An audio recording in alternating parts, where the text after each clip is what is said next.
Didier apprend à pêcher. Comme chaque année, toute la famille de Didier passe les vacances chez ses grands-parents. Ils habitent à la campagne dans une grande maison près d'une rivière. Il a fallu plusieurs heures de route pour arriver là-bas. Ça a duré tellement de temps que Didier a même dormi dans la voiture. En arrivant chez ses grands-parents, Didier se jette dans les bras de sa grand-mère. Cela fait des mois qu'il ne l'a pas vue. « Qu'est-ce que tu as grandi ?» lui dit sa grand-mère. « Oui, grand-mère, » lui répond Didier. « C'est parce que je mange tous mes légumes. » Ils passent tous une bonne trentaine de minutes à vider le coffre de la voiture et tout ranger dans les chambres qu'ils vont utiliser durant leur séjour. Didier a apporté des vêtements bien sûr, mais aussi des jouets et des livres.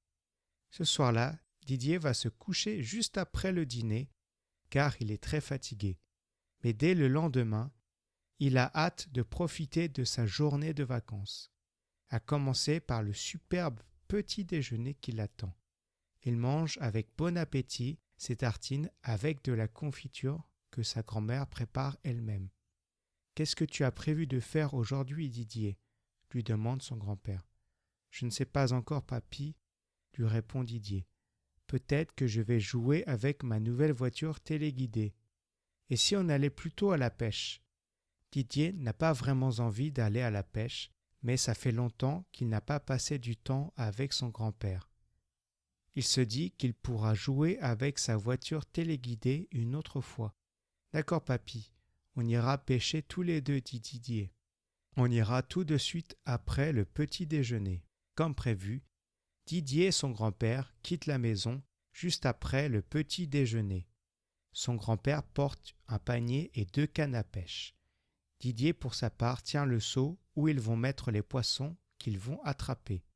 Le soleil n'est pas encore haut dans le ciel, mais on voit bien que ce sera une belle journée. Ils arrivent rapidement à la rivière. Ils commencent par déposer toutes leurs affaires sur la berge. Didier pense qu'ils vont tout de suite commencer à pêcher, mais son grand-père lui dit « Avant de commencer à pêcher, il faut d'abord trouver des vers. »« Des vers ?» demande Didier. « Oui, de vers de terre, répond son grand-père. Didier n'a pas très envie de se salir. Son grand-père lui explique comment faire pour trouver les vers. Au début, Didier trouve cela bizarre, mais très vite, il s'amuse en plongeant les mains dans la terre. Après quelques dizaines de minutes, son grand-père lui dit qu'ils ont assez de vers pour commencer à pêcher. Son grand-père lui montre comment accrocher un vers à l'hameçon. Didier prend un peu de temps avant de réussir à accrocher son vers, mais il y réussit finalement. Le grand-père et son fils s'assoient sur le bord de la berge. Didier essaye de lancer sa ligne, mais elle est toute entortillée. Son grand-père est très patient et il prend le temps de démêler la ligne. Il lui montre ensuite comment lancer sa ligne sans qu'elle soit tout emmêlée. Didier fait un deuxième essai. Cette fois, il réussit et il est très fier de lui. Le soleil est maintenant plus haut dans le ciel. Heureusement, Didier et son grand-père sont assis à l'ombre d'un grand chêne. Il y a une brise légère et l'air est frais. Les oiseaux chantent dans les arbres tout autour. Didier entend aussi des grillons qui se cachent dans l'herbe autour. Un peu avant midi, Didier sent que quelque chose tire sur sa ligne. « Grand-père, il y a quelque chose au bout de ma ligne, dit Didier. »« Attends, je viens t'aider, » lui répond son grand-père. Son grand-père pose sa canne à pêche et se rapproche de Didier. « Maintenant, il va falloir remonter le poisson, lui dit-il. » Didier est de plus en plus excité. Le poisson au bout de sa ligne tire fort. Le petit garçon se dit que ce poisson doit être gros. Doucement et sans t'arrêter, tu vas tourner le moulinet pour enrouler la ligne, lui dit son grand-père.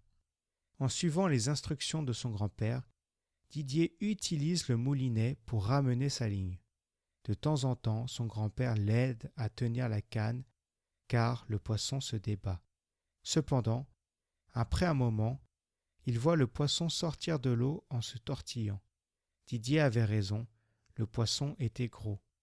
Aidé de son grand-père, Didier décroche le poisson de l'hameçon et le place dans le seau qu'ils avaient rempli d'eau. « Bravo Didier, lui dit son grand-père. Pour une fois, c'est vraiment un très beau poisson. »« Merci grand-père, répond Didier avec le sourire. Ils décident tous les deux de déjeuner avant de continuer à pêcher. Ils mangent avec bon appétit ce que sa grand-mère leur a préparé. Il y a du pain avec des tranches de rôti de bœuf, des tranches de gâteau, des raisins et 2 bouteilles de jus de fruits. Après le repas, ils passent encore plusieurs heures à pêcher.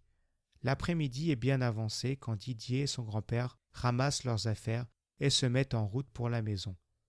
Ils ont attrapé 6 poissons et ont hâte de montrer aux autres membres de la famille leur prise. Avec beaucoup de fierté, Didier montre à ses parents les poissons qu'ils ont pêchés. « Je vais les nettoyer et les préparer pour le dîner, dit la maman de Didier. « Je vais cuire des carottes et des pommes de terre pour manger avec, dit le papa de Didier. Ce soir-là, tout le monde se régale à table avec le poisson cuit dans une sauce délicieuse. Les pommes de terre et les carottes sont fondantes. Didier se dit qu'il a passé une excellente journée et espère pouvoir pêcher de nouveau avec son grand-père.